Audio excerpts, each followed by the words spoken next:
Our fifth baby has arrived. It was another wonderful home birth, and in this video I'm going to share our positive unassisted home birth story. Our fifth baby has made his arrival, and yes, it is a boy. So if you've been following along, you'll know that my guess was girl, and I've never guessed wrong before, so I just had it set in my mind that it was going to be a girl, but it's a boy. So we now have 4 boys and 1 girl, and this was another home birth, a planned home birth, planned unassisted home birth. It was great, but it was definitely unique. Birth continues to teach me new things with every baby that I have. So this was my longest labor. It was 3 times longer than any of my past labors.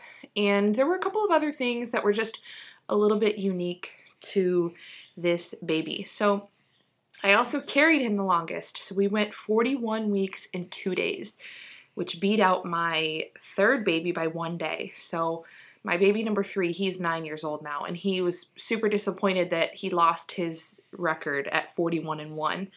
So this little guy, let's see, I went into labor at 41 weeks. And actually, next week, if you watch, the video that comes up next week is just going to be like a vlog of the day that I went into labor, because I didn't know that I was going to go into labor that day. I had turned 41 weeks. I felt great. I woke up feeling great. I was feeling great in general. And I thought, you know what? The baby's still not here, and I have some things I want to record for the next YouTube video. I'm just going to start. We're going to do this. So we got going on our day. I did like a vlog style video, but one of the first things we did was we went into town and went to the gym. And when I got on the treadmill, I actually have a note in my phone. I keep notes about all my labors, all my pregnancies, because you know this, if you're a mom, you think you'll remember and then you don't. It gets kind of blurry and you forget the details. But I jotted down in my note that when I got on the treadmill, my contractions, I get Braxton Hicks, but my contractions were stronger. They weren't anything that would make me think I was for sure in labor, but they were stronger and a little more frequent. So I was having like 2 to 3 an hour, whereas, you know, in the weeks leading up to birth, I typically have at least 1 pretty strong Braxton Hicks contraction like every hour, to where I could actually see my belly tighten. But I was on the treadmill and I was kind of having to like waddle through these contractions, but I didn't mind. I was like, okay, if I go into labor, that's fine. I'm 41 weeks. So we came home, you know, got some things going, and I put the toddler down for a nap. And I thought to myself, you know what, I need to lay down and rest, because if this is it, if I'm going into labor and I potentially have a long night ahead of me, I need to be rested. So I got him down maybe at 1:30, laid down, and at 2:11 in the afternoon, I had my first contraction that I knew. And I always know. I'm just familiar with Braxton Hicks because I get them all the time. So when I have that first contraction that is starting labor, I just know. It feels to me like warmth that is wrapping around my entire, lower back and to my front. So it just feels different to me. So that was at 2:11. I got out my phone, put a note, and I was like, ooh, let's see what happens. So my labors are typically, like, I hate this phrase, like textbook labors, but they just are. They start slow and they build up, and the contractions get longer, stronger, closer together. I go through transition and baby's born. They're just textbook like that, and they're 10 to 12 hours, like every time. So I know that things can change. That doesn't mean that's what this labor would look like, but I was kind of thinking, okay, it's 2 in the afternoon, so maybe by like 2 a.m. we will have a baby. I probably have a long night ahead of me. I'm just gonna lay here while the toddler naps and see what happens. See if I get any more contractions. And I texted my husband at that time, so like 2, after 2, and I said, hey, it's baby time, no rush. It takes me a while, but just letting you know. And he's like, ooh, I'll be right home. So he was really excited. I think he was actually more anxious and excited about the labor than I was, because he hadn't slept a lot leading up to me going into labor. Every night he'd be like, is it time? I'm like, no, not yet. So anyway, texted him. He got on his way home, and my contractions were about 15 minutes apart. So they stayed, I laid in bed, and they just continued coming like 15 minutes apart. Super mild. I was just laying here resting through them. I could tell they were, you know, early labor contractions, but nothing special. So the next note I have, oh, from that night. So I guess, yeah, at 8:15 that night I went to bed because my contractions did not pick up. So my husband got home and I got up and just started going about my evening, figured I'm gonna make supper, I'm gonna act like nothing's happened because this will probably be an overnight baby, and nothing happened. So my contractions stayed at 15 minutes apart. So that right there is when I first thought something is going to be a little bit different with this one because they're not getting any closer together at all. They're 15 minutes apart no matter what I do, whether I lay down or whether I get up.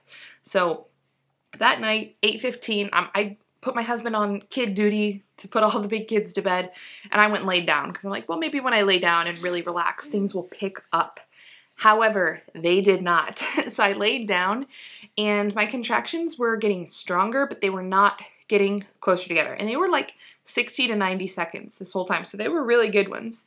So pretty strong. I would say at about, yeah, I have a note here. So then at 2 a.m., I had a dream. I was kind of in and out, and I kind of dreamt that my water broke, and I opened my eyes, and I'm like, yo, you know what? I should go put on some Depends because it could happen. So I got up, and halfway on my way to the bathroom, I actually felt my water break. I'm like, okay, well, that was weird that I dreamt that, got up, and then it happened. Made it into the bathroom, and I actually had to go to the bathroom too. So I knew that I wasn't, you know, like peeing on the floor or anything. It was definitely my water breaking. It was kind of clear fluid, and I still had a full bladder standing there looking down at what had just happened. So I sat down, went to the bathroom, and little gushes of fluid kept coming afterward. I'm like, okay, that's definitely what it was. But it wasn't a lot. It was maybe just not a lot. It was not a lot of fluid. So that kind of surprised me. I thought maybe the baby's really low, and then just kind of the baby, you know, engaged, and I'm not going to lose a lot more fluid until the baby comes. So I thought, surely things are going to pick up now. Now that my water has broken, like, this is probably going to be it. I'm going to lay down, contractions are going to get a lot closer together, and we're going to have a baby pretty soon. And my husband is like waking up I don't think he slept at all. So he's like, what happened? And I told him my water broke. He thought the same thing. Baby will be here soon. However, that did not happen. My contractions stayed at 15 to 20 minutes apart, but they were super strong until I woke up. Let's see, I woke up around 6. I mean, I just laid in bed and tried to rest through them, but I didn't get much sleep. Woke up around 6, and I was like, well, I don't know how long this is gonna go on, but I felt fine, so I just got up and made breakfast. Made pancakes, I believe, and just figured, okay, I'm gonna go about my day. Surely this has to pick up at some point. Okay, I don't have any notes throughout the day because it did not pick up. So at this point, I didn't really know what to think. I wasn't concerned or bothered at all. Like, I know that labor can be unpredictable, and I'm not on a timeline. I'm on no one's timeline. I don't have to call a midwife. I don't have to report to a hospital. It just is what it is. And, you know, I know the first thing people think of when they think of your water breaking is infection, but infection, like, that doesn't just happen. So it's not just like your water breaks and then by, I don't know, some process like pathogens start like invading your uterus or something. It's just not how that works. Infection comes from like foreign bacteria and stuff entering into your cervix and uterus. So that comes from the hospital. That's where that's coming from, is when your water breaks, and or a midwife, because, you know, that's not, even when a midwife checks you, like, that's not your normal flora.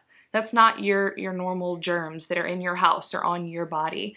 That's foreign germs that she has, and maybe, you know, even though if she's like practicing good hygiene, you know, she's around a lot of people. But if you go to the hospital, there's all kinds of superbugs, and like, hospitals are, I mean, I worked in hospitals, and we do our best. Like, healthcare workers really do our best to try to maintain hand hygiene and, you know, keep a sterile environment It's not possible though. You can look this up. Superbugs are a massive problem in hospitals. In fact, MRSA, gosh, there was a study, you guys will have to just check me on this. I don't remember the exact percentage, but a significant, like the majority of babies who are born in the hospital, when they leave the hospital, they're colonized with MRSA. And that's just how it happens. That's just the environment. So I wasn't worried about infection because I'm not in the hospital and I don't have a stranger doing cervical checks on me. I was not worried at all. However, my water breaking actually ended up being kind of unique because I realized that what had happened was just the outer layer of my sac broke. So there's the amnion, which is the inner layer, and the chorion, which is the outer layer. And in between, there can be a little bit of fluid, like just a little bit. And that's what had happened. And I realized that because after that initial gush, I had a few more little gushes of water and then nothing, like nothing. No leaking fluid, absolutely nothing for over 12 hours. So I'm pretty sure it was just the chorion, that outer layer, that broke, but the inner layer stayed intact. Actually, I know that's what happened because later on when I had the baby, then I like felt the amnion break. So that was pretty cool to feel and experience both layers of the sac breaking at different times. So anyway, I wasn't worried about infection. Later on, I realized that it was just the outer layer that broke anyway, and so I went about my day. Now, the contractions were getting a lot stronger to where I did have to stop in the middle of what I was doing and like lean over and really deep breathe and focus. So I would say like midday, I was actually getting pretty tired and just wondering, okay, how long is this gonna go on? And I thought it may be a positioning issue with the baby, but I don't know, you know, I could feel that the baby was in the right position, if there is like a right position, but the baby was head down, like it's like an LOA position. It was in the perfect position. The baby was in the perfect position. I could feel it. And so I thought maybe it's positioning, but I don't think that's what it is. So I just didn't know why this labor seemed to be going on longer than usual. And I know there are things you can do to speed that up. Like you can drink castor oil, like it's called like midwives brew. I think you make it with almond butter, castor oil. There's a few ingredients and that, you know, speeds up contractions, but I don't have a reason to do that. Like I said, I'm not on anyone's timeline. And in my mind, I thought there's a reason. There's a reason why this labor is, the early labor here is slow to go, why this is not speeding up, why it's not progressing like my other ones. And I'm just going to let it play out because the baby's moving around. I feel fine. I'm a little tired at this point, but everything is fine. So that day, my husband stayed home from work. We rode around on the Ranger outside. It was really, really nice. So we just rode around our property. I did some things around the house. I, at one point, vacuumed. Like I would alternate. I'd lay down and rest, and then I'd get tired of resting through the contractions, and I'd get up and move around a little bit, just back and forth all day. And I went to bed early again that night thinking, all right, here's night 2 of labor. You know, I'm not having to like fully focus and go into silent mode for contractions or anything. But like I said, it was still kind of exhausting. So I went to bed early again with contractions still 15 minutes apart. However, I did wake up about 10:15 and I felt really nauseous. That for me is a good sign because I always get nauseous and I usually vomit at some point throughout my labor. It's like no big deal for me. It just happens and then I move on with the labor. But then like 5 minutes later, my contractions started to pick up and they did quickly. So then the next 2 were like 7 minutes apart, then 5 minutes apart, and then 4 minutes apart. And then I knew that this is go time. We're not going back from here. I'm feeling them a lot stronger. I texted my mom and my sister, and that's who usually comes to my birth. And I just said it's going to be within the next couple of hours. So they got on their way over and my husband got up. So the last home birth I had, he slept through most of it. He actually didn't, I just didn't tell him. I got up and quietly labored through the night, which is what I prefer. I don't like when there's a lot of commotion around my labor, but this had been going on so long, he just couldn't sleep. So he got up too, and I tried to rest as long as I could. And I actually did okay laying down, resting through the contractions. It felt fine, but I really felt a strong urge to get up and move around. So I got my birth ball out and laid a pillow on top of the birth ball and just leaned over it. So I was on my knees leaning over the birth ball. And then when a contraction would come, I did the opposite of what I usually do. And I actually like got up and arched my back a little bit, which is a very strange position to be in during a contraction, but that's just what I felt like doing. And that's the beauty of having an undisturbed birth, where you don't have somebody there telling you what position to be in, is you can just totally listen to your body. And my family that comes to my birth, they know not to say anything. They just are quietly there. So I was just listening to my body, just doing what it felt like I needed to do during each contraction, and the arching the back move just seemed to be it during each one. I was really tired at this point. I know that people have had longer labors. This one ended up being 36 hours from start to finish, so longer for me, you know. And yeah, I was pretty tired, so I can sympathize with those first-time moms who have like super long labors and feel like, oh, is the baby ever gonna be here? So I just labored on the birth ball like that, I would say, until about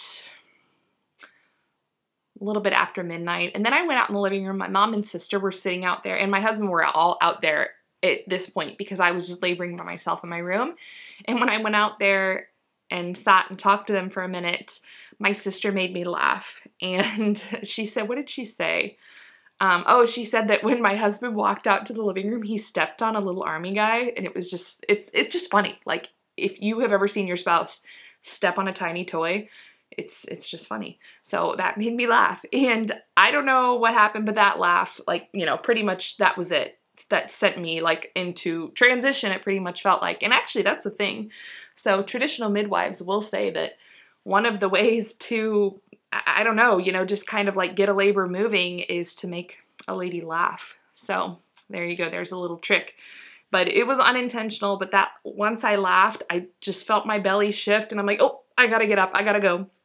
Came back in my room. I took one more contraction on my knees, and then I got up and turned the shower on. I really like giving birth in the shower because it just feels private to me. I don't have a glass shower. It's a huge shower curtain. No one can see in there, and it's just me, and it's like a very dim shower light. And I really like the distraction of the water hitting my back. So I actually put the birth ball in the shower. I lean over the birth ball, and the water hits my back, and oh, it's just great. So it's kind of like a water birth, but not the water birth that you would usually think. But gosh, my last 4 have been in the shower. Now, the one at the hospital, they made me, looking back, I should have said, no, get out. But they made me get out of the shower to push. And then actually my third one at the birth center, they made me get out of the shower to push with that one too. So that was annoying. But the last 2, I just stayed in the shower, had the baby in the shower, and it's easy cleanup. So that's kind of nice.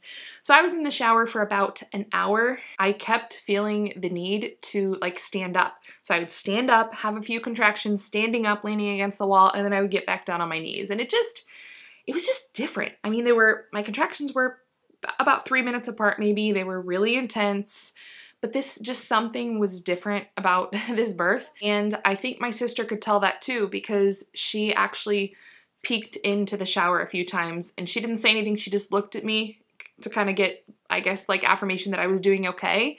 And usually, like, she knows that I don't like that. I don't like when anyone looks at me, but I was glad she did. And so I would just look at her and say, I'm okay. At about 10 till 2, I felt the baby like coming down through the birth canal, like just unmistakable feeling like my body is going to push this baby out. And I felt that I was not going to have to push it all, and that I shouldn't push it all. So, you know, I know that there's so much information out there, like should you push or should you not push? If you've heard about the fetal ejection response, it's amazing. I mean, the uterus will push for you, and it does push for you. But this is such a ridiculous question in my opinion, like should you push or should you not push? If a woman is left alone, she'll know what to do. Sometimes your body will tell you to push along with your contractions, and sometimes your body will tell you just to hold up, and your body will do the pushing. I've experienced both. So my last one, I really felt the need to push with that baby. This one, there was absolutely no urge on my behalf to push. When a contraction would come, I would just breathe, and the baby would just come down. And it was a slow process. So, you know, if you've had babies, sometimes they just kind of like fly out with the first really good contraction, or it's like a 2-step birth where it's like the head comes out with the first one and the body comes out with the next one. This one was pretty slow. I was never worried at all. It actually was great. Like, it was such a relief that the baby was coming. I wasn't having to push. I was just kind of like waiting in between contractions for the baby to come out. I reached down, I felt the head, I felt that there was hair, looked down, saw that there was a lot of dark hair, and I was actually standing at this point. And I did have a towel in the shower, like folded up on the floor. So I was standing at this point, but I thought, I'm gonna get down on my knees to have this baby. I just don't wanna have this baby standing up. So I got down on, I think, both knees, but then right before the head was born, I picked up my left knee. That just felt like the thing to do.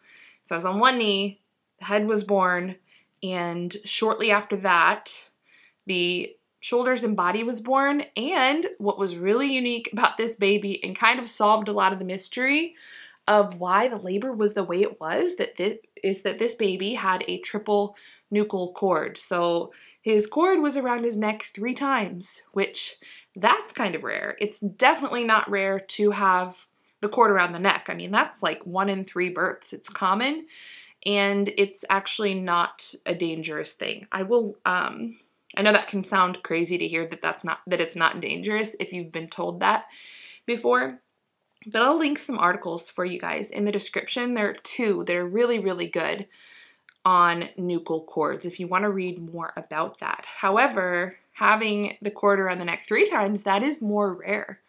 I think that's pretty rare. So that was kind of neat to see. He was born. The cord was very, very long, and I just, caught him in my hands, and my sister was right there. I unwrapped the cord from his neck, and my sister actually had a towel waiting for me, which I was glad she did. So I put him in the towel, patted his little back, and he started to cry. I think the cord was between his legs at that point, so I moved the cord, saw that it was a boy, hollered out to whoever was in the bathroom at that point. I don't even know who else was outside of the shower in the bathroom, that it was a boy. And he looked really good. I think I mentioned earlier that when I was having him, that's when my amniotic sac broke. So like my water actually broke, and it was clear. Last time there was a lot of meconium staining last time in my 4th birth, and that's actually normal too. Common and normal. It's nothing to worry about. But no meconium this time, just the triple nuchal cord. So yeah, he was doing great, and I was so, so relieved. It was 2 a.m. when he was born. So I was so relieved that I had him, and I just couldn't wait to get to bed and get the placenta out. So I walked to bed with the baby, laid down in bed. My sister and my mom had Chuck's pads, like lay down on the bed so I could just lay down right after I had him. And I told my husband that everybody else could come in, and I think it was just my mother-in-law and maybe my daughter that were awake at that point. He went and woke our older boys up. They didn't want to come in, so they just stayed sleeping. So I just laid in bed, and I was so, so tired. The baby was doing great. He was already rooting around trying to latch on a nurse, and he looks just like all of our other babies. If you know my kids or my family, you'll know that they all look alike.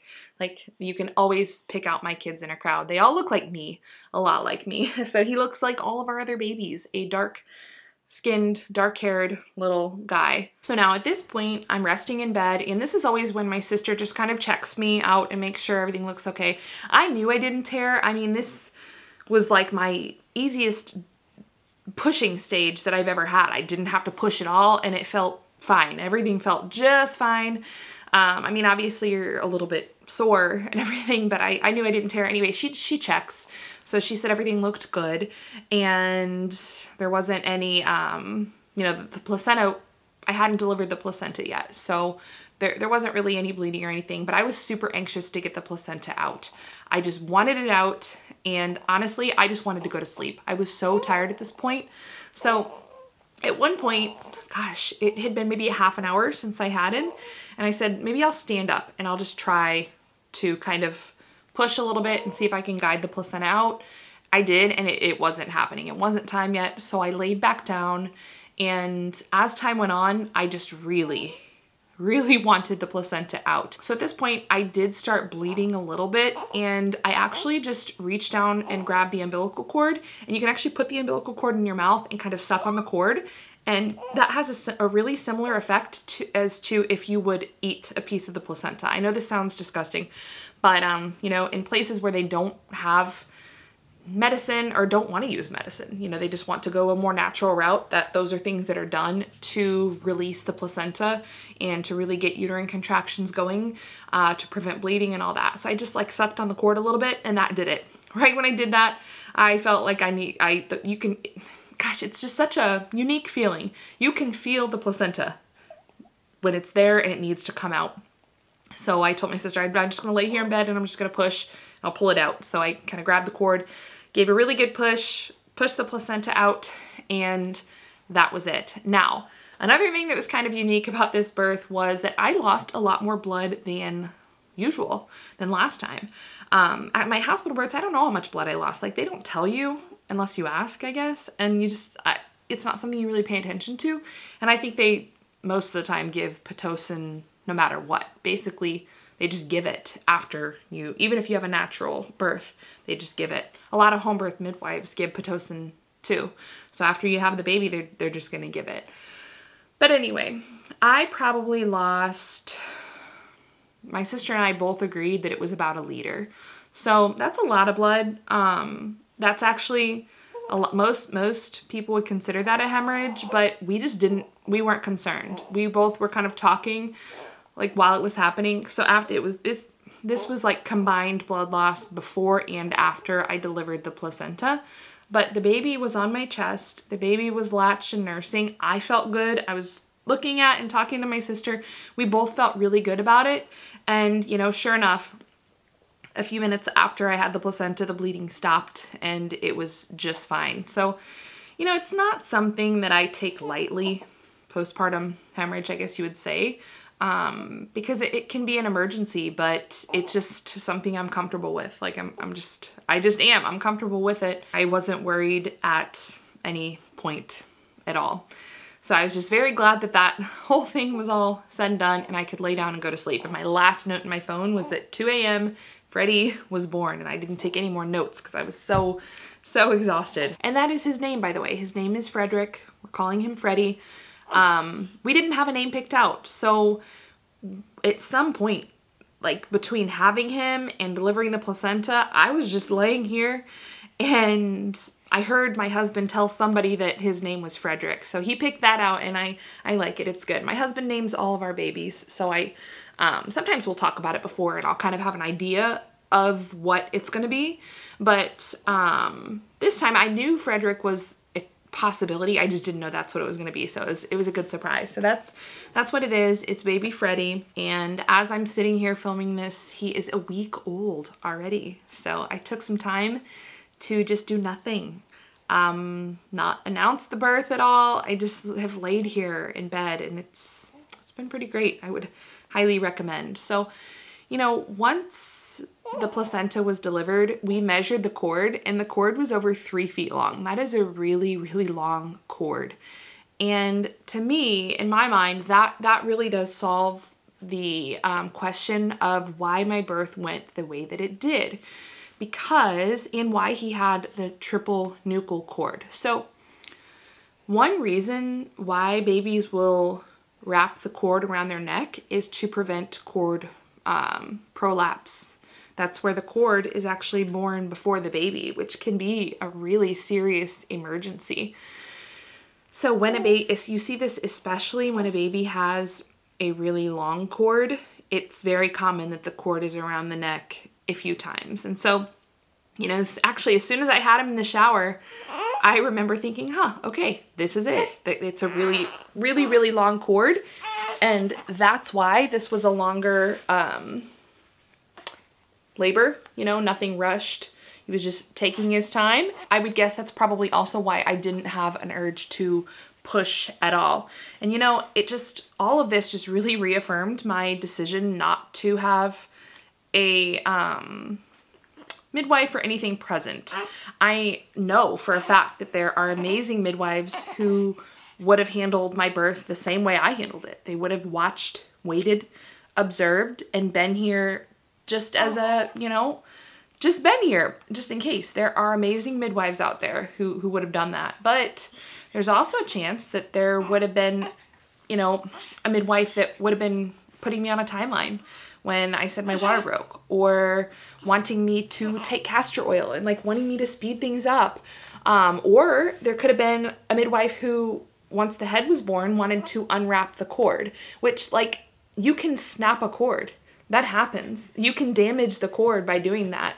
I've looked at the evidence and I just don't believe that that's the best thing to do. I think the baby should be born and then the cord should be unwrapped by the mother, if the mother's able to do that. And that's what I did. So I was really glad that no one was here to touch my baby's cord, make me drink castor, or tell me to drink castor oil, or give me Pitocin after my birth. It was just the way that it needed to be. So I would call it a very positive unassisted home birth experience. Like I said, it was a learning experience. So now I have just another personal experience of what labor and birth can look like. And, you know, in that first 24 to 48 hours, it's like, wow, I don't know if I could do this again. I really don't know if I could do this again. You're just so sore and tired.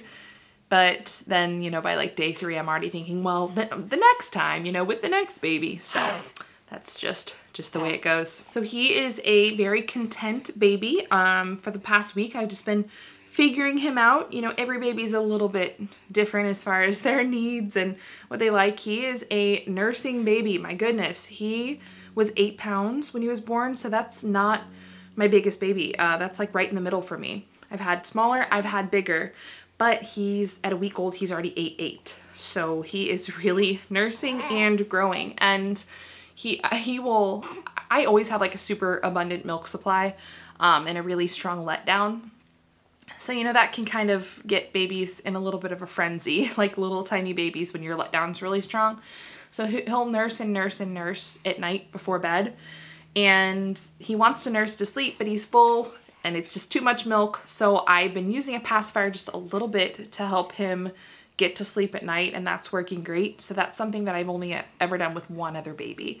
And I mean, I'm talking like 5 minutes. I put the pacifier in, he goes to sleep, and then he sleeps with me in bed. So another thing that I have figured out is that he does not like to be in a wet diaper at all.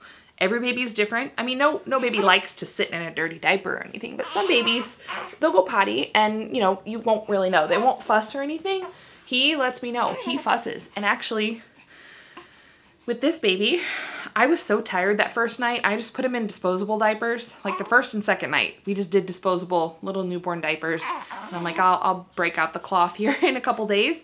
But he was soaking through those. He was nursing so much. My milk came in, you know, came in super quick, and he was just soaking through those. So I switched over to cloth and wool, and he has slept through the night every night since I've done that. And by sleeping through the night, I mean, he's nursing. What I mean is I don't have to get out of bed. That's what it, like, to me, that's what sleeping through the night is. They just fidget a little bit and just want to latch on and nurse in bed. And I don't have to get up and like walk around, or, you know, they're not laying there awake. I count that as sleeping through the night. So he's done really great. You know, my babies, I lay in bed and nurse them. And then what I'll do is kind of set them up on my belly and pat their back a little bit after I nurse until they burp. And then just plop them right back down beside me and we go back to sleep. That's what we do. So cloth and wool is definitely the way we have to go with this guy, because he's just a very heavy wetter. And like I said, he will wake up if he potties in his little diaper. So getting to know him, we're figuring out all the things. My husband has been off work for a week, which has been very, very nice. I've never had that before. However, he's heading back to work, so we'll see. It's going to be me on my own with all of the children, but they are all great helpers. The toddler absolutely loves the baby. He is taken to him so well. It's always one of those things, like, you don't know if they're going to be a little jealous or have a hard time adjusting, but he's done great. He's done wonderful, and he likes holding the baby. He'll come up and say, hold juice baby, hold juice baby. It's so cute. So I think we're gonna be fine. That wraps up my positive home birth story of baby number 5. So I will link in the description last week's video. If you didn't see that one, I just went through and showed you all of my home birth supplies. I showed you my postpartum cart and all the supplies that I have on that. Talked a little bit about home birth in general, went on some tangents. There's just a lot of good birth stuff. So if you like birth stuff and you missed last week's video, check that out. Otherwise, I will see you next week. Next week's video will be the vlog from my Labor Day, the day, well, I guess it was a couple of days that I was in labor before having this sweet baby.